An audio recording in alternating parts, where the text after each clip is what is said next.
ठुली आमा छोरी ये तो भोगले पकड़ के परी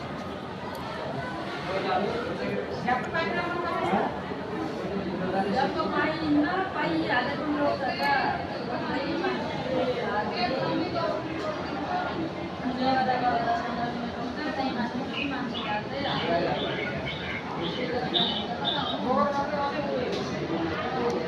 बिचरा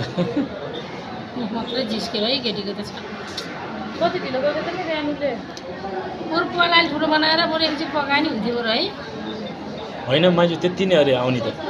पाल त त्यति नै हो अरे केटी फिस निकाले मुख सुकेर